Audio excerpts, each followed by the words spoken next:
Gronowski, 9 for 130.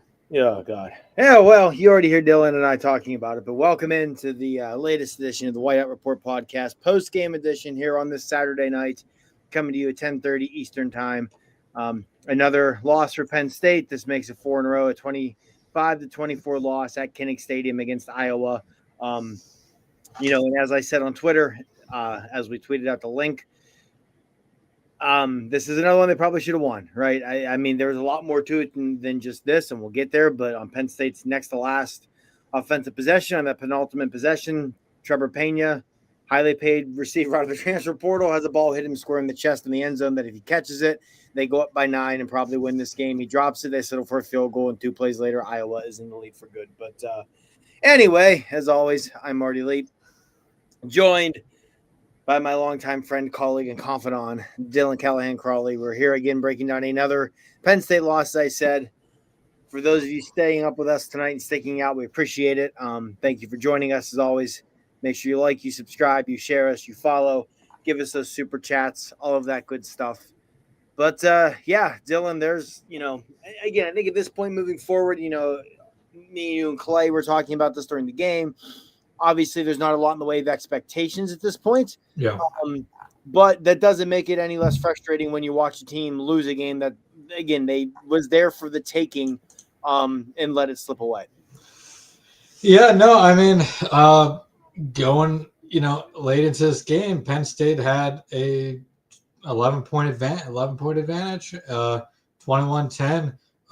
This was a game they had a chance to run away with. I mean, you look at it, they get the block kick, return for a touchdown to end the first half, come out in the second half, come out with their best drive of the game in the game, best drive of the game on that first drive of the second half, 10 plays, 75 yards, score a touchdown, go up 2 scores.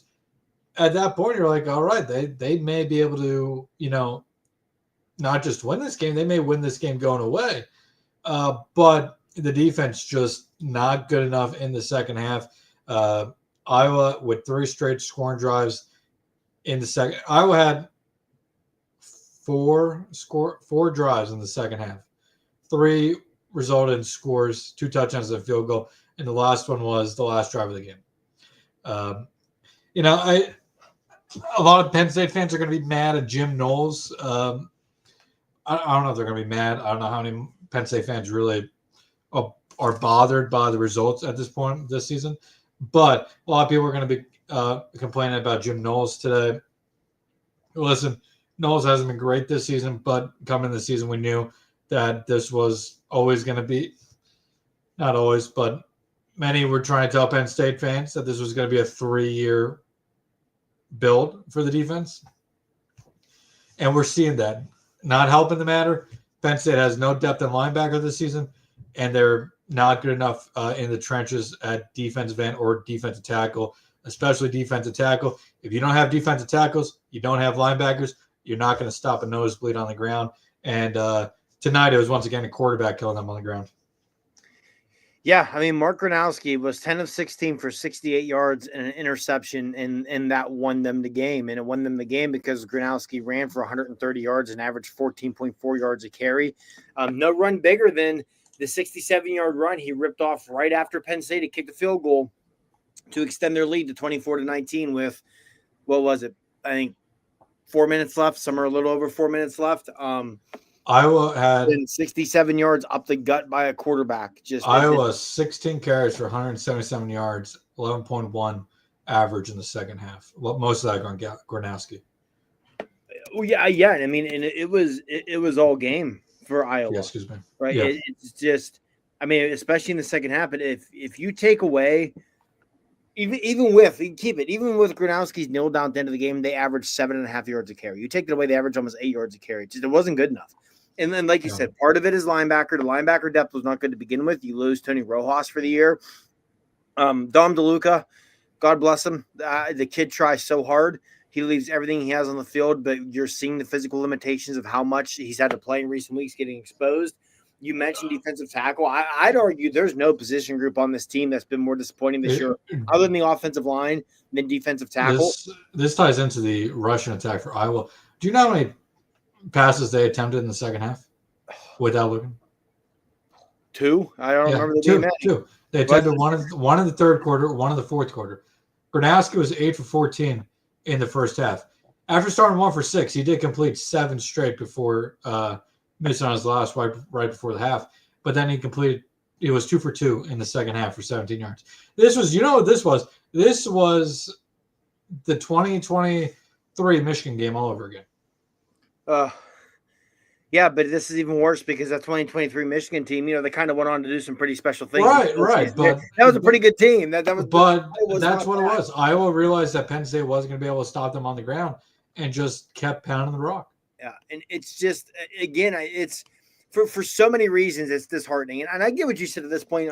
Like, I'm not upset. Like, you shouldn't be upset at this point. But again, it doesn't make it any less disheartening to watch them take a game they easily could. I mean, again, if your high-paid transfer portal wide receiver edition catches a ball that hits him square in the chest, we're having a totally different conversation right now. They would have won this game. They would have won this game if Trevor Pena it's not just the drop. It was a terrible. I don't know what Pena was thinking with his route on that play either. He beats the DB off his break, has separation, has release, and cuts it deeper to the end zone, which he didn't need to do. If he just flattens it out and goes across along the goal line like he should have, it's probably not that it wasn't an easy catch already, but even easier because he doesn't have the DB on his back. So I'm not trying to speak ill will on anybody or anything, but I'm very excited that Marquise Higgins will not be the wide receivers coach next year because this group has just been an utter disaster for 3 years in a row. And hey, I know there was some pettiness from Taylor Stubblefield when he was let go, and maybe rightfully so because Taylor Stubblefield wasn't the greatest recruiter in the world, but the guy can coach receivers, and the receivers produced under him. Yeah, no, it's he definitely did less. He did more with less. I mean, he turned Jahan Dotson into an All-American. He turned Parker Washington into a third-round pick who's doing some nice things in the NFL. He got Mitchell Tinsley drafted, it's not even on NFL rosters. It's not even like Marcus Higgins is that good of a recruiter. He's not, yeah. Because when we were at Happy Valley Insider, I reported shortly after he got hired that I talked to my sources down at UVA or. Not sources, but those who watch the program closely at UVA, and it was that he's not the best recruiter. He didn't really handle that much when it came to recruiting, and I mean it was one of the many reasons that Penn State is in the position they are today with a coaching search going on. I mean. You want to go back to reasons James Franklin got more or less fired. One of them is that he couldn't get the wide receiver coach right since Josh Gaddis left the program. And, sticking with Marcus Higgins after last year was a poor decision. The wide receivers have not gotten better. The ones they brought in seemingly have regressed. It's unfortunate. I think that's what's most disheartening with the receivers is the regression, right? I mean, it was unrealistic to expect Trevor Pena to come in and reproduce and do the numbers he had last year, right? Yeah, and that wasn't going to happen. Syracuse threw the ball more than any other team in the country last year, but he doesn't. He's it's drops. Kyron Hudson has struggled with drops. Devontae Ross seemingly can't get open. How much of it is the offensive scheme with Andy Koldernicki potentially? I don't know. I know that's something you and I have kicked around a lot. Maybe this is just an offense that's not going to work in the Big Ten. This isn't the Big 12 anymore. So. Yeah, I don't know. It's disheartening because, again, this is a game. And you kind of felt that momentum, right? Early in the game, Penn State comes out. You get that interception. Zakee Wheatley, by the way, I thought played his best game of the season tonight. He was all over the field. That interception. Had Penn State won this game, one of the biggest plays in the game that would have got overlooked would have been the open field tackle Wheatley made the play before Iowa attempted that field goal going into the half to cut the receiver down and force Iowa to burn a timeout and try a long field goal that Kirk Ferentz, I don't know what he was thinking after the practice attempt. If Penn State wins this game, we're spending 20 minutes talking about that decision. You're pointing, you're talking about that exact sequence of events: the open field tackle by Wheatley, the decision by Ferentz to still kick it after the practice attempt was 10 yards short, and then just a hell of a play by Xavier Gilliam blocked it, but denied Dennis Sutton blew up the interior of that line. Yvonne Kemajo was in there. A lot of the linemen deserve credit for it, and then for Elliott Washington to scoop that thing up and go. And you're thinking, man, they take the lead into the locker room on that. They get the ball to start the second half, like you said, Dylan, put together their best drive of the game, march down. It's 21-10. They seemingly have all the momentum, and you're thinking like, hey, they're going to, like you said, you started to get the feeling they might win this thing running away, right? And I said Wednesday night when we did a preview show, I felt like either Iowa was going to win this thing close or Penn State was going to come out, play motivated, pissed off football and win handedly. And when you had that sequence there going into the locker room and they block the field goal and run it back, come out and just run it right down their throats to start the second half. And you're thinking, hey, this is the team we expected to see all year. Maybe they are going to come into Kinnick and make a bit of a statement and run Iowa off the field. And, unfortunately, that's not how the rest of the second half went, as Penn State only scored 3 more points the rest of the game. But, yeah, again, it was there for the taking. They let it slip. Yeah, this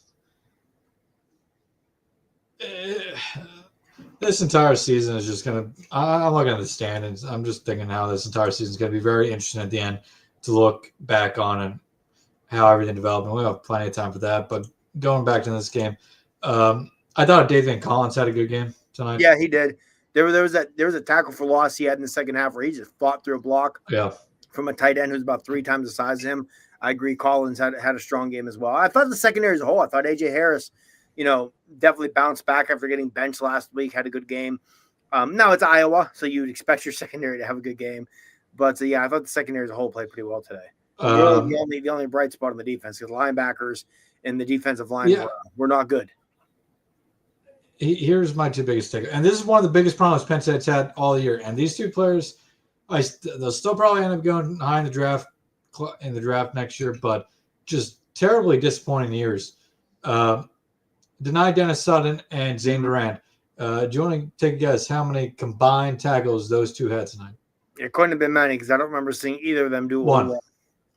Yeah. Denied Dennis Sutton had 1 tackle. Zane Durant, invisible tonight. Yeah. And that's been the story of the year for Zane Durant, right? I mean, denied Dennis Sutton was really good non-conference play. These are 2 guys that we were coming into the season clamoring could be All-American players. Yeah. Denied Dennis Sutton a potential first-round pick. Zane Durant a potential first-round pick despite being undersized. Yeah. It's almost like with denied Dennis Sutton, there were a couple plays against Oregon and where maybe this is just a microcosm of the team as a whole where it felt like he had Dante Moore dead to rights and couldn't finish the play. And if he finishes off 1 or 2 of those plays, maybe they win the game. It's almost like in a way that how the Oregon game seemingly broke the entire team. It's almost as that game broke denied Dennis Sutton. You know what I think he also does a little bit too much? I think he tries to flag bait way too much. Yes, I agree. At points he gives up on the play and just tries to get the holding call instead of trying to get to the quarterback. Yeah, and again, I go back to the Oregon game because there were multiple times he was clearly getting held and it was not getting called. And I understand the frustration. It's almost if ever since then, like you said, he's trying to get flags called instead of just rush the passer. Yeah, and I think part of it too with denied Dennis Sutton, and this is where Penn State misses Abdul Carter. Yeah, Sutton is not that game record pass rusher, right? He's just not. And I think the 5-star label he had as a recruit, kind of misconceived some people into what he is. He's still a very, very good defensive lineman. You want to know what he is? He's slightly more productive Adafe Owe. Yeah. The comparison I go to it with denied Dennis Sutton, again, as I said before, someone who has lived in Western Pennsylvania and watched the Pittsburgh Steelers my entire life, he's Cam Hayward. He's never going to be a great pass rusher. He's never going to be extremely disruptive, but he's going to be that guy who just quietly for 10, 11, 12 years is just really good. Yeah. Gets you 6-7 sacks a year. I'm not going to be surprised if he turns into a good pro. He's not a guy in offense has to scheme around the way they did Abdul Carter, the way they did Chop Robinson, the way they had Micah Parsons. So, at the same time, some of this season, also has to go back on Deion Barnes. Yes. I thought he was really good last year. This year, I mean, we could say this about a lot of positions, but I think the coaching has been poor at that position. It does not feel like that unit has taken a step forward this year. If anything, it feels like they're taking a step back. Yeah, and it's a big reason they can't stop opposing rushing attacks right now. Now, Durant and Dennis Sutton, and I was going to say, I think it was Durant and Dennis Sutton definitely regressed from last year, it feels. Yep. And, and I'm not even going to say it's them being the man, because Durant was the man at DT last year. Yeah, you had Kezia Izzard and Devon Ellies, who, boy, does this team ever miss those two a lot more than I thought they would. But Durant was still the man there. And, and if you look at the younger guys, like Xavier Gilliam has done some really nice things, I felt. But for the most part, a lot of these younger guys, I thought, especially defensive tackle, would be further along than they are by now, and they're not. So, yeah, I agree. And go ahead. Just. No, I'm going to say if we're talking about, a Russian attack, the Iowa Russian attack today, I mean, it's a second time in 3 games that Penn State has been gashed on the ground by a quarterback. And once again, we did not see a quarterback spot. Now, is that something that Jim Knowles is just opposed to at this point, or does he not trust what linebackers he has out there? I personally, I think it's the latter. I think it's more of Tony Rojas would be the guy to do that. You take Rojas out. Don certainly isn't going to do it. And, you need to use Amari Campbell for a lot of other things. I think that's where – Amari Campbell, 1 tackle today, by the way. Yeah, this was definitely a very porous game for Campbell. But I think that's where, the fact that seemingly none of your young linebackers have come along and developed, that's where it's hurting you right now. Yeah, absolutely. And, again, I think we can go back to we can post-mortem this entire season down the road, but the hiring of Dan Connor felt like a good one on paper, but at the same time, it does feel like over the years James Franklin maybe put too much stock in guys that were part of the program and were working their way up, when maybe he should have went after more experienced coaches. No, I agree, and I think Dan Connor is a fine example of that. And maybe I'm just over criticizing, or not even being over critical. I don't know the word right now, but when a season goes like this, obviously Franklin's gone, but when a season goes like this, everything has to be, looked at with a fine-tooth comb and thought about. But yeah, I mean, and here's the unfortunate news for Penn State fans: the defense is probably not going to get a whole lot better. Maybe it gets better with the younger guys getting more experience, but they're not going to magically add more depth at linebacker in the next 5 games, nor at defensive tackle. If Penn State's going to win games going forward, it's going to be because of the offense, and we're going to talk about the offense in a little bit here. But despite the 24 points tonight, I'm not coming out of this game feeling all too great about the offense's future with Ethan Grunkemeyer this season. No, and real quick with the defense, we could too talk. No, about one more note, because I do want to talk about Grunk, because I agree with you. There's definitely a lot of bad, but I'm going to chalk a lot of it up to first career start Kinnick State at night. I thought there were some good things from him too. I did, and I want to talk about Kinnick State as well. With the defense, this is from I'm sitting here scrolling through Twitter, and Tyler Donahue, who obviously, as I'm sure most of you know watching this, Tyler Donahue covers Penn State for Lions 247. Yep. Does a tremendous job. Penn State led Oregon 24-17 in overtime. Needed a defensive stop. Penn State led Northwestern 21-15 with less than 5 minutes left. Needed a stop. Penn State led Iowa 24-19 with less than 5 minutes left. Needed a stop. Yeah. Jim Knowles' defense was overwhelmed by UCLA. Penn State never led, but every time Penn State would get within a score, get within a chance to tie or take the lead, the defense would let UCLA go down and score again. So, yeah, I think the second half defense this year has been terrible. There's no reason to expect it to get better. And to me, it's wild because I still think Jim Knowles is a really good coach. I was going to ask, at this moment, at this moment in time, if the next head coach would bring back Jim Knowles, would you be happy with that decision? Yeah, I still think he's a good coach. I mean, you go back to the Oregon game. I thought the defense was basically the one and only reason they even had a shot to win that in overtime. Sure. Because the defense fought their asses off to keep them in that game when Oregon had opportunities to run away with it. But yeah, it's just I don't know. It's frustrating, but yeah, we can talk about the offense because there's a lot there to digest as well. And I know one thing I think we're both going to want to hit on is, some of the things we saw was not necessarily performance-wise, but in terms of who's on the field at receiver tonight. But yeah, I will say out defensively. And I'll be interested to see the snap counts tomorrow. But if there is one thing Terry Smith did, and we can talk about Terry Smith, head coaching debut. But if there's one thing he definitely did today, he did mix in more talent than we've seen in the past. Not at running back, but we did see, on offense, Ethan Grunkemeyer, obviously. We saw Jackson Smollett. Now, Smollett got hurt, it appears. So it looks like Penn State's going to be – Penn State's about to be if Smollett's out for any extended period of time, they are in a terrible spot at quarterback. They're one injury away from going to a walk-on. From going to Jack Lambert and not the linebacker.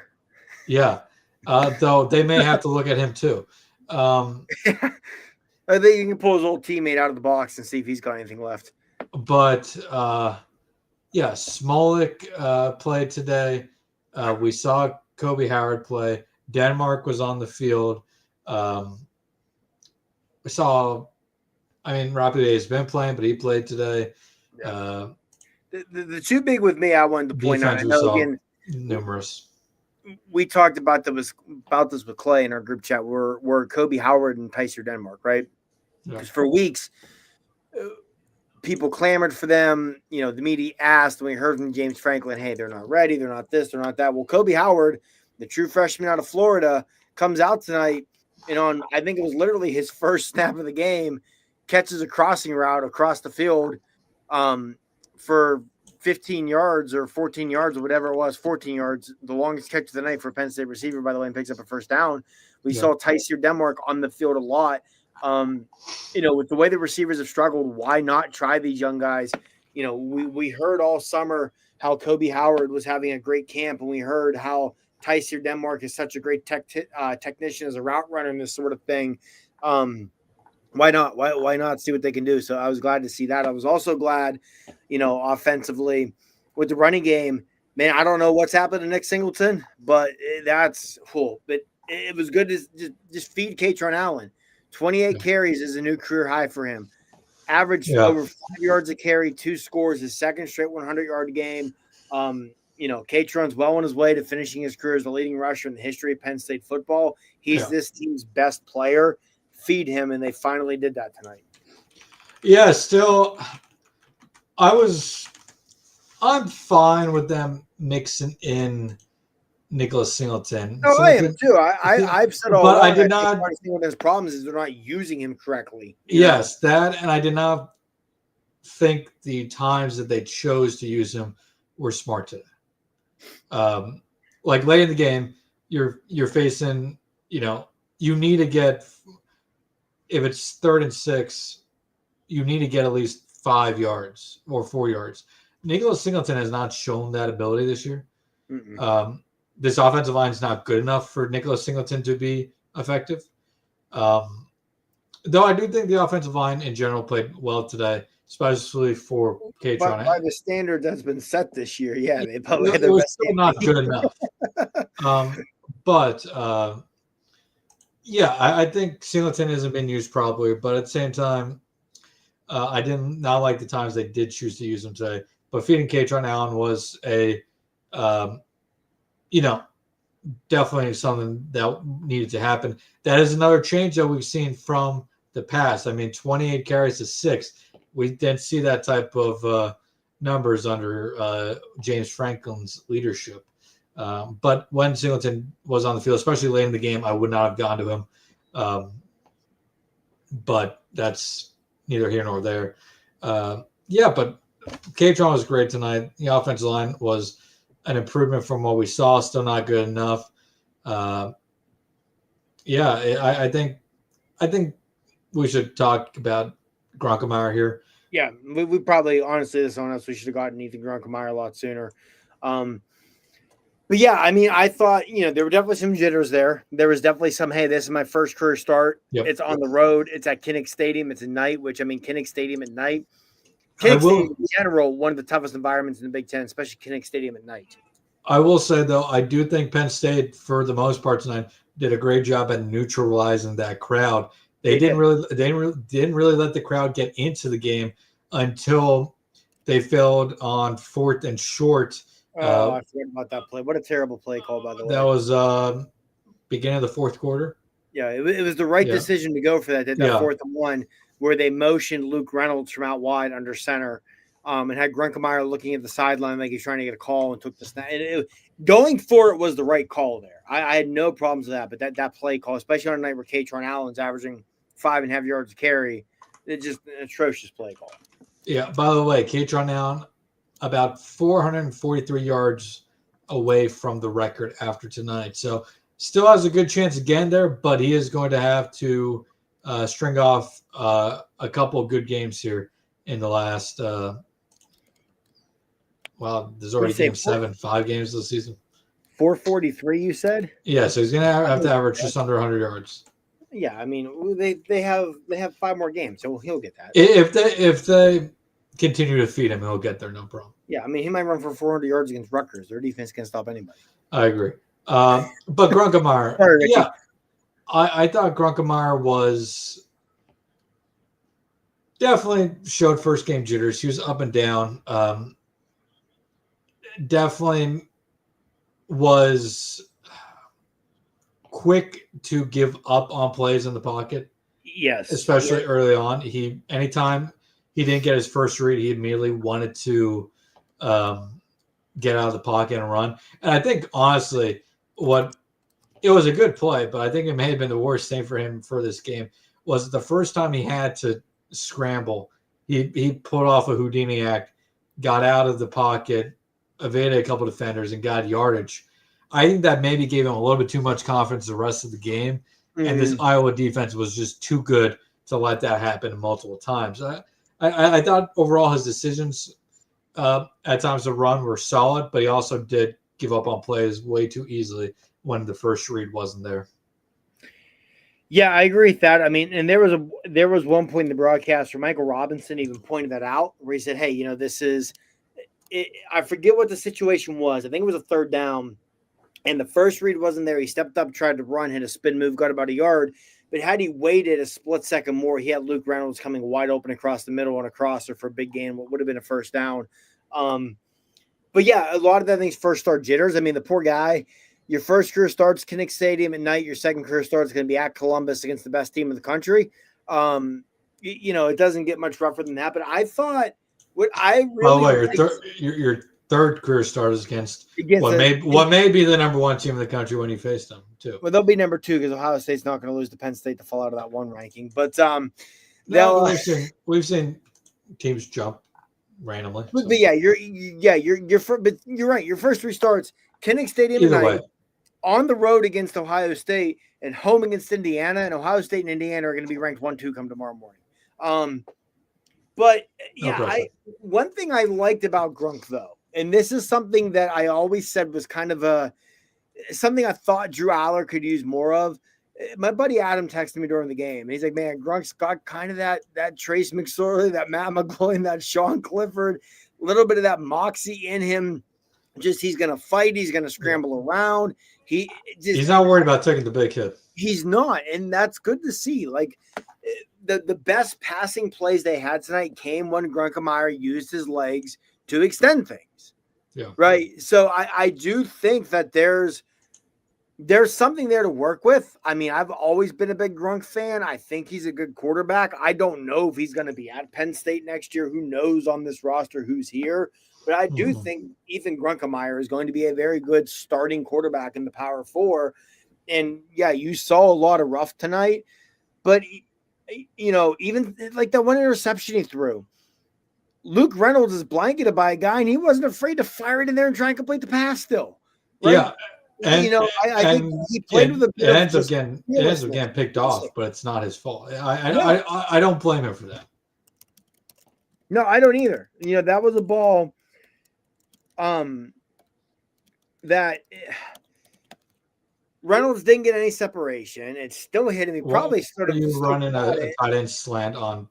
Yeah. Why are you running a tight end slant on a corner? Like there's a lot there to dissect, but not a great game for Andy Kotelnicki today. Yeah, well, he hasn't had very many of those this year. So, I will say the offense did look a little bit different than what we've seen in the first 6 weeks of the season. Yeah, there were some wrinkles tonight. There was a lot more two-back stuff tonight. Like that, the long run Tatron Allen had to open the second half. What was it, 35 yards, whatever it was, where you brought Singleton, faked it, handed to Allen up the middle. There was a play early where they brought Trevor Pena in motion, and out of like an orbit motion ran a quarterback option with him where it got pitched to Pena, and he got, I think, 8 or 9 yards, picked up a first down. 9 yards. So there were some changes tonight I was glad to see, but at the same time, like, Kotelnicki definitely was not good enough. Not good enough, and in key situations, the play calls were poor. Yeah, I mean, again, that 4th and 1. Yeah. In the fourth quarter, it's the right decision, terrible play call. And we've seen this multiple times. The Oregon game, on the game losing interception, it seems like Kotelnicki is really trying to force Luke Reynolds to be Tyler Warren. Yeah, that's fair, because I mean, even if Drew does not get it, go back to the Oregon play call. If Drew doesn't get intercepted there, Luke Reynolds is getting killed. If he gets it over Dylan Thieneman's head, that's a hospital ball to Luke Reynolds. Yeah. And again today, like to me, if you're gonna do the under center snap with the tight end, you should be doing that with Cole Dinkins or Andrew Rappleyea. Yeah. Right? Just because of the build alone. Luke Reynolds has the Tyler Gesicki build. That's not gonna work. Rappleyea and Dinkins are more of in that Tyler Warren, Pat Fryermuth build, where hey, get into the center, take the ball, and shove your way forward for yards going to work. Their profiles only say there's a 6-pound difference, but I don't know, man. When you look at Tyler Warren, you look at Luke Reynolds, those are two wildly different builds. I mean, there might be a 6-pound difference, but they're built a lot different. They're still built much different. Yeah, Tyler Warren is a absolute behemoth of a man. But it's also why he's such a special tight end. And off topic, Bears are looking like fools for taking Loveland over Warren. Well, I mean, as our resident Minnesota Viking fan here, anytime the Chicago Bears look like fools, I'm all for it. So that's right. And I still think Luke can be a good tight end in the future, but I definitely think he does need to get bigger going forward. He's just, because if not, he's just going to continue to struggle to get separation in those types of situations. And he's a terrible blocker. Let's be straight up. He's a terrible blocker. The thing with Reynolds, too, is blocking. He's not afraid to throw his hat in there and try and block somebody. No. Right, which is good, because a lot of time with these guys who are poor blockers, it's because they look like they don't want to block anyone. It's not a lack of effort. It's all Luke Reynolds. He's not afraid to mix up and try and block somebody. So if you've got that in you, the ability's there with a good strength coach. And I'm not saying Chuck Lowry isn't a good strength coach. No, he certainly is. Maybe the best in the country. A good strength coach to put on some weight, put on some muscle, put on some size, and become a good blocker. Because a lot of times, the ability to be a good blocker in football is wanting to do it, being willing to do it. And he's definitely more than willing to do it. Yeah. He looks like a guy who wasn't asked to block a ton in high school. And he wasn't. He played quarterback in high school for a lot of his career. Really fair. A lot of times, it's almost the other way around, right? Most of your tight ends are usually blocking more in high school, especially depending on where you recruit them from. Like in Pennsylvania, there's very few reasons that there's, Andrew Olishes out there, right? And Andrew Olish was more of a wide receiver coming out of high school than he was a tight end. Luke Reynolds looks like a kid who wasn't asked to block a ton. And you can see it. He probably will never be a great blocker. But also, if you're Penn State, you know he's not a good blocker. Why you put him in those situations? Like that's my issue. Is it does seem like a lot this season. The coaching staff has put players in situations to fail. Yeah, and I think it's been a lot of the situation, or this season, excuse me, of putting players in situations where they're not used to the best of their ability. Right, I have sat here all year and have pounded the table on how they've used Nick Singleton and how it is not setting Nick Singleton up for success. It is not using Nick Singleton of what he does best. And I think it's similar with Reynolds. Defensively, I think there's some of that going on as well. But yeah, that's definitely been an issue this year. And like you said with Reynolds, he is what he is, which can be a very Mike Gesicki couldn't block a cardboard cutout and had a pretty damn good career at Penn State. And he's had a long career in the NFL. Yeah, he's made a lot of money in the NFL and he's still out there playing. Like you can make it work, but that's up to coaching, and that's something that they have not done a good job of this year. Yeah, the downside of being so reliant on Tyler Warren last year was that a lot of these guys didn't get playing time at a lot of not playing time because they ran multiple tight end looks, but I still feel like you're seeing a lack of experience, a lack of development at the tight end spot. And probably, I don't blame them for not doing anything at tight end this offseason, but perhaps it should have been a little bit of a bigger concern coming in the season that your best option was Khalil Dinkins, who is solid, but not the more.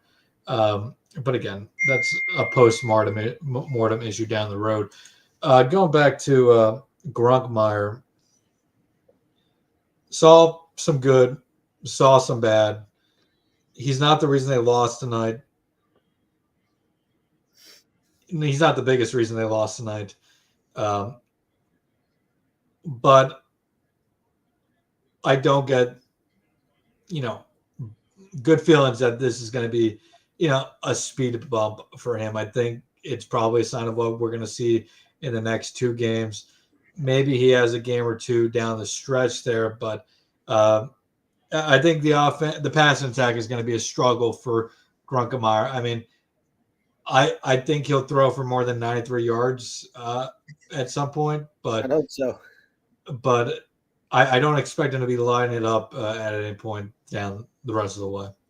Well, I think part of it too with Grunkmeyer is he also has no wide receivers. But that's part of it. The wide receivers still stink. And again, I want to see more Kobe Howard, more Tysier Denmark like we did today moving forward. Like I said earlier, when Grunkmeyer was at his best tonight, he's using his legs, he's running around, he's making plays.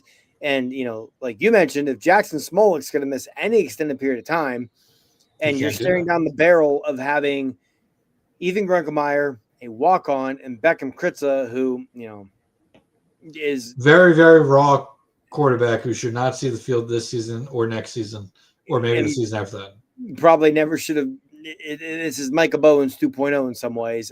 Yeah, it was a question. You're going to be. What I'm getting at is you're going to be a lot less willing to run your quarterback in that situation. Yeah, and it's funny because I almost feel like with Drew at times too, when he could use his legs, when they allowed him to use his legs, is when we saw the best version of Drew. I agree. When they were going tempo, using his legs, just extend the play, extend the pocket, that's always when Drew Aller was at his best. And we saw that thing with Grunkmeyer as well. Yeah. So, if they're going to have any success going forward, it's going to have to be on the ground. But, I came in this game thinking, if they won tonight, maybe they go 6-6, maybe they go 7-5. I do think they could find a win or two the rest of the way. But I think 6-6 is the absolute ceiling at this point, obviously, because you're not going to beat Ohio State or Indiana. The offense is not going to be good the rest of the season. No. I don't think the defense is either. Let's go over the remaining schedule. Ohio State, Indiana, Michigan State, Nebraska, Rutgers. I know Nebraska just lost last night, but that is a solid enough defense that Penn State is going to have trouble. And Penn State doesn't have Darius. Katron Allen is just as good as Darius Taylor. I think Darius Taylor's one of the most underrated players in the country, but they don't have a home run hitter like Darius Taylor. I think that's fair to say. Katron Allen isn't a home run hitter. He's getting you 5, 6, 7 yards, and that's fine. And they don't have Drake Lindsay at quarterback. No. Nor the wide receivers that Minnesota has. So that's going to be tough. They're not going to win the next two. I don't know if they're going to break double-digit points in the next 2 games. Michigan State, they probably should beat, and they should probably beat Rutgers, but that puts you at 5 and 7. So, and my thing is too, it's I don't know. This is without me looking at schedules or anything for those 2 teams. I don't know when you get to Michigan State and Rutgers, what it's the quit factor too, and the who the hell cares between the 2 teams factor at that point, right? Like I'm looking at Rutgers' schedule now; they're 3 and 4. They've got Purdue, they've got Maryland, so Rutgers could be playing for a bowl game. Michigan State last game of the season. Michigan State will not be playing for a bowl game when they play. Yeah, they got Indiana, Michigan, Minnesota. And Michigan State's probably going to be 3 and 6, and that could be. Hey, Penn State, Michigan State, Land Grant Trophy, 3 and 6, 0 and 6 in the Big Ten versus 3 and 6, 0 and 6 in the Big Ten. That's the good stuff there. But the Land Grant Trophy deserves nothing less. That beautiful specimen. But I'm not going to be surprised if they don't win another game. Yeah, and it's the offense isn't going to be good enough. I wouldn't be surprised outside of Michigan State and Rutgers. I'd be surprised if they scored more points tonight against Ohio State, Indiana, Nebraska than they did tonight. I think they scored more against Nebraska. I mean, not that Penn State's been good in this area by any means, but Nebraska's god awful in the line of scrimmages. They are, but it does become easier when you probably don't trust. Because I think part of that as the game went on tonight was Penn State did not trust Grunkmeyer to throw the ball in key situations. Correct, which I understand, especially in this setting with his first career start. I get not trusting your quarterback there. I don't know if that trust. I do too. I don't know if that trust will. If there will be trust 3-4 weeks from now. Either way, let's talk about Terry Smith quickly, and then we'll talk about the James Franklin interview, and we can get out of here. Terry Smith, I thought, I have no qualms about his decision-making tonight. I thought he coached the game aggressively, as he should. He should coach every game aggressively from here on out. There's nothing to lose. I thought going for it on the 4th down when he chose to were solid moves. So, obviously backfired on that one. But the defense, recovered. And that is worth noting about when we talked about those 3 scoring drives, is one of those was on short field. But at the same time, Penn State gets the field goal late, goes up, and then the defense gives up, scored like 4 plays later. So, I mean, good and bad. But, I thought Terry Smith had his team fighting tonight. Effort was not an issue tonight.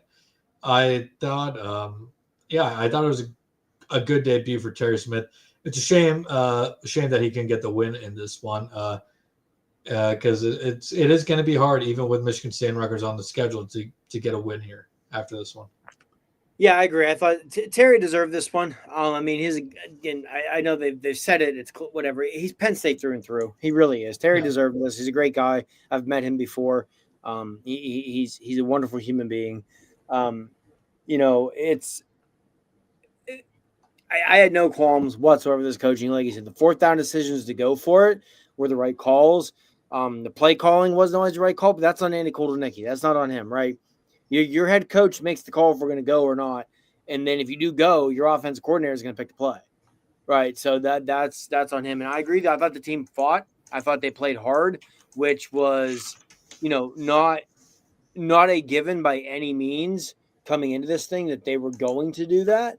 And that was good to see. So, I mean, I think these guys in that locker room, they really respect Terry Smith. They love Terry Smith. I know I've said it a bunch. Whoever the next head coach is, I think one of the first things they need to do is make every effort to retain Terry Smith on this coaching staff moving forward. Yeah. a lot of different reasons, between his recruiting, his relationship with the kids on this team now, his ability to just coach and cultivate and develop cornerbacks. He can be a really good liaison to the Letterman. But yeah, I thought Terry Smith, all in all, it was a fine game by him, especially for his first go round as a head coach at this level. I mean, the last time Terry Smith was a head coach, he was coaching for a high school football in Pennsylvania. So there's a big jump from Gateway High School to Penn State University in the Big Ten. And by the way, you're going up against one of the most successful Big Ten coach, the most successful Big Ten coach by wins ever. Correct, and the longest active coach, not just in the Big Ten, but in all of college football. Followed only by PJ Fleck, which Tim Brando told you all about last night. He may have gotten that info from somebody else, but I thought Terry Smith was the reasons why they lost tonight. Terry Smith and Ethan Grunkemeyer both are very, very low on that list. Absolutely. I will say I do have one qualm, and it's something we talked about. If you're Terry Smith, you have to tell Andy Kolesnicki that, hey, we're already down to our second-string quarterback. You cannot use your third-string quarterback tonight as a battering ram and risk injury, because, or at least not as often as they did. Exactly, because if that is any sort of long-term injury, which Terry Smith did not talk about after the game, Penn State is in a very, very bad spot.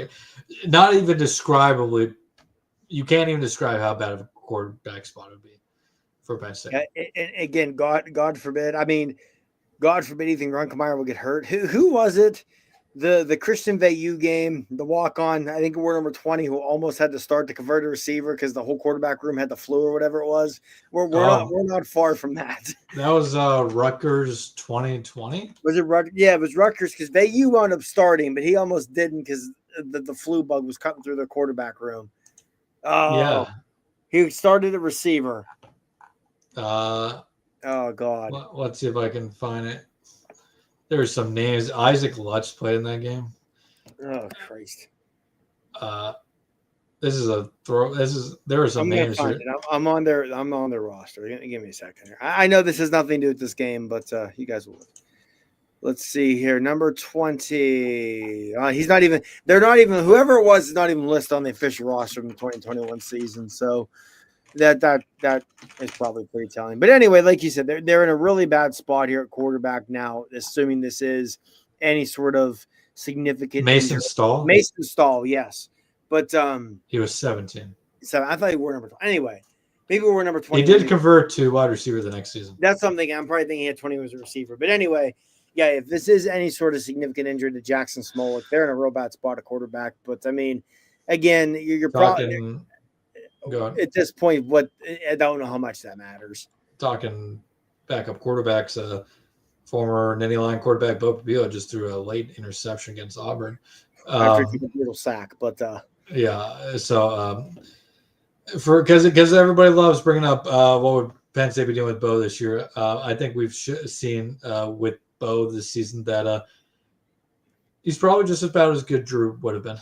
I mean, I think Bo's a better fit for the offense, but by no means would they be. It's not like he's lied in. They're not going to be. They wouldn't be 7-0. The non-con was a mirage a little bit for Missouri and Papillo. But yeah, I feel bad for Terry that he didn't get the win. But no qualms outside of the using your third string quarterback as a battering ram when you're already down a quarterback. Any other things on this game? I mean, at the end of the day, I think they were the better team for a good chunk of this game. Mm-hmm. But they have too many holes on this team, specifically. I think it comes back down to wide receiver. It comes back down to defensive tackle and linebacker. Those are the three areas that they're really weak, and it's cost them this game and the Oregon game especially. Yeah, and I mean, it probably cost them the UCLA game as well, as Nico Malieva just ran around. It cost them all four games, but these two were. I'm including the quid factor and the effort factor into those two middle losses. Yeah, especially the Northwestern game. I mean, the UCLA game on defense as a whole and the Northwestern game. But I mean, to go back to that quit factor, one thing, and then we can get into the interview with James on game day and wrap this up. Again, I think this is where you give a lot of credit to Terry Smith and this coaching staff. Was, you said it yourself, most of this game they were the better team. And I didn't expect that tonight. And I think you got to give a lot of credit to Terry Smith, a lot of credit to this coaching staff to get these kids up, get them ready to play, get them ready to go into Kinnick Stadium, one of the most hostile environments, not just in the Big Ten, but all of college football, and come out and for the majority of the game, be the better team on the field. And not that Iowa is some world beaters by any means, but this is a 5-2 Iowa team, right? It's not like they're bad.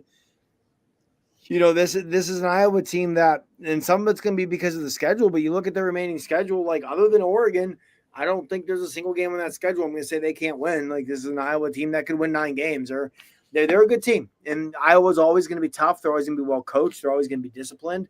And Penn State came out and for most of the game was the better team. And I think the coaching staff deserves an astronomical amount of credit for that, to have them be that way in a game like this. Yeah, and I'll be interested to see with the bye week coming up before Ohio State. I don't expect any drastic changes, but I won't be surprised if we see some additional, not major differences, but there's some different stuff that happens in that Ohio State game. That's a game where if you're Penn State, you might as well be aggressive. You might as well try some different things out just to see what you can do against the Buckeyes. Oh, absolutely. I mean, I wouldn't be surprised if that game is much closer than it should be. Oh, yeah, I will be too, because they always get for Ohio State. And I'm not trying to go full Dan Fouts in the water boy here, but hey, you don't hold anything back, right? You've got nothing to lose at this point. Last time Penn State beat Ohio State, they had an interim. Yeah, against everybody the rest of the year, but especially Ohio State and Indiana. It's empty the playbook. Empty the playbook, and whatever happens, happens. Yeah. Let's talk about James's interview today. A lot of people made a big deal about it on X.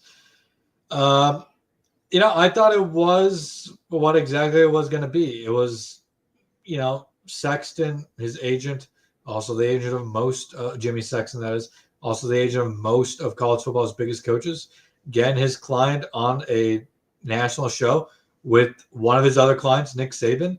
And, it was never going to be a hard-hitting journalism, interview. It was going to be a rehab interview. So James can get back on the horse. This is clearly telling me, as this interview did as well, but just the fact that he was on the show, everything he said today, obviously points that he's trying to get back on the horse right away. He'll be on a sideline next fall. No, I agree. He will be. And I mean, I know this is something you and I discussed earlier in the week. I don't think it's a coincidence that James Franklin gets fired and 24 hours later, all of a sudden, hey, Billy Napier is getting fired on Sunday no matter what. I'm not saying it's, signed, still delivering anything of the means that Franklin's going to be the next coach of Florida. But I don't think it's a coincidence either that Florida probably wants to start, getting them involved there. The only way James Franklin's not a head coach in 2026 at the Power Four is if he doesn't want to be, and he made it very clear he wants to be. I will say too, I think to James, tip of the cap to him, because there were a lot of things in that interview he could have handled differently, and he didn't. Class. Yes, but that's James Franklin. Yeah, there was no doubt. Yeah, that's always been him. And like I said, whenever he was fired, that's part of what made this so difficult. Is he's a genuinely good person, and he cared about this university. He cares about his players. And there was nothing he wanted more than to bring a national championship to Penn State, and he made that very clear. And he came real close last year, and unfortunately, he came up short. And now here we are with Penn State looking for a new coach. But I thought that was a really good job by him. I thought also, one thing that really stuck out to me that I think is very true that Pat McAfee said during it. Obviously, McAfee's got a lot of ties to Pennsylvania, being from Pittsburgh and everything. McAfee mentioned, hey, knowing a lot of Penn State people who, it may not feel this way right now, Coach, but trust me, they're always going to be thankful for what you did there. And I think that's the truth. Even the biggest like Franklin detractors, if you take a step back and look at what he inherited and not just what he built Penn State back into, but how quickly he did it, there's no reason to be anything but thankful. And I thought that was a very good point by McAfee during that. Yeah, I thought it was a good point. People are upset. The Franklin the Hayden contingent is upset that he wasn't asked, like, oh, why did you suck in big games? Why couldn't you beat a top 10 opponent? What happened the last 3 weeks? But that was never going to happen today. Well, not even that. Reese Davis asked him. He said, hey, it was either him or Kirk said, part of your problem, the reputation, top 10 teams. Yeah. What are you going to change moving forward to try and address that problem? So it's not like they skirted around it. The question was, maybe it wasn't asked the way you wanted it to be asked as bluntly as people would hope for, but it was still brought up. Yeah, and I saw people using calling it a hit piece on Penn State. I don't think it was a hit piece he could have made that hit piece on Penn State real easily if he wanted to. The biggest hit piece part of that was Nick Saban's comments. But here's the thing. Nick Saban is always going to defend another coach. Yes. And every coach in America is going to defend each other, especially when you have the same agent. Right. Exactly. I mean, I didn't think it was if it was a hit piece, who cares? It's not going to affect any coaching. It's going to have no impact. Yeah. No one's going to watch that interview. It doesn't matter if you're any of these coaches being rumored for Penn State. You're not going to watch the interview and say, you know what? Never mind. I don't want the job anymore. They know what they're signing up for. All they care about is what's going to be on the check every week when they get paid and what resources they're going to have to build a team. And at the end of the day, these coaches want to win. They'll go anywhere to win. So I think people made a way too big of a deal out of that interview today. James handled it all class. I don't think anything ESPN said was out of line or ridiculous. It was exactly what I expected it to be. I know people got upset for Pat McAfee calling it a cult. I think that's anybody who's around this program, any college football program of this stature, the fan base is a cult. You're taking the words right out of my mouth. It doesn't. They all are. That's part of college football fanhood. It doesn't matter if you're Penn State, if you're Alabama. That's what it is. That Ohio State, Tech. I mean, if anybody is, it's Texas A&M. Like it's just that's what it is. And then just off that, I do find it kind of funny that this week every coach outside of one.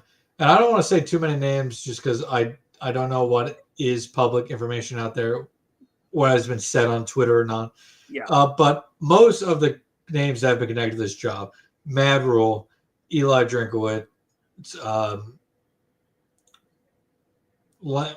don't think Lane Kiffin's coming to State College, but Lane Kiffin's name has been thrown out there. Mike Elko.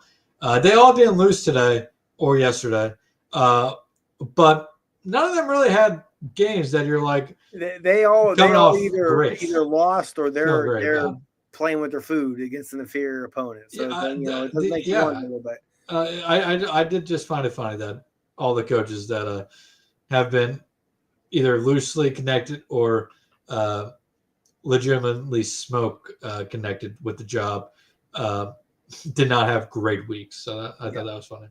No, they did not, and it is what it is. We'll see where this coaching. I mean, the coaching search, we've probably still got at least 6 weeks ahead of us. Best case scenario, if not more. At least. So we'll see where we're at here, but if it's less than 8-9 weeks, it's going to be somebody who's not in the playoff, and then are Penn State fans happy with poaching a coach who didn't make the playoffs? Yeah, it's the great conundrum because I mean.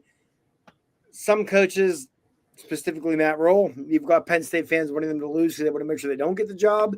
Some other coaches, important note, to lose because you want them to get the job, want to make sure they don't make the playoffs. So that's important note with the search is, yes, you still have early sign day in January, but transfer portal doesn't open up till January now. Yeah, I think the transfer portal is more important here than the early signing period in December. Yeah, absolutely. So it's not like if you're waiting for somebody who's in the semifinals or the quarterfinals of the playoffs, it's not a huge disadvantage. Yeah, it is. It's not what it would have been in the past, but I mean, unless you have anything else, Dylan, I think we I think we covered it all. I mean, packing in for the night, like I said, another frustrating loss for Penn State, fourth in a row. I mean, when's the last time they lost 4 games in a row? 2020. I don't know. Did they start 0-4 that year or 0-3? I'm gonna check it out here. Because they started 0-5 that year. They started 0-5. That's right. But yeah, I was gonna say, because if it wasn't 2020, I think you'd probably have to go back to one of the dark years of the early 2000s. They had 4 losing seasons and 5 tries. 2015, they ended the season on 4 games. Oh, that's right. That was the year they started 7-2, and then that was the famous. They came into 2016, hadn't won a game since before Halloween. But they also lost 4 straight in 2014. I knew 2014 they lost. I thought there was 3 or 4. But anyway, yeah, this is 4 in a row for the first time since 2020. It's a tough spot for Penn State to be in. But yeah, we'll have a bye week this week. So I don't know when we'll talk to you guys next. Might be a week from this upcoming Wednesday when we come together to attempt to preview what could be the massacre in the horseshoe against Ohio State in a couple of weeks. If anything major happens to break in the coaching search between now and then, we'll be with you guys. But if not, as always, thank you for joining us here at the Whiteout Report podcast, our friends at Proline TV. For Dylan, I'm Marty. If we don't speak sooner, we'll see you guys in a couple of weeks when we come together to preview Penn State's trip to Columbus and trip to the horseshoe to battle Ohio State. And hey, just, wouldn't it be hilarious if this was the year they finally get the Ohio State monkey off their back? Not that I'm expecting it, but you never know.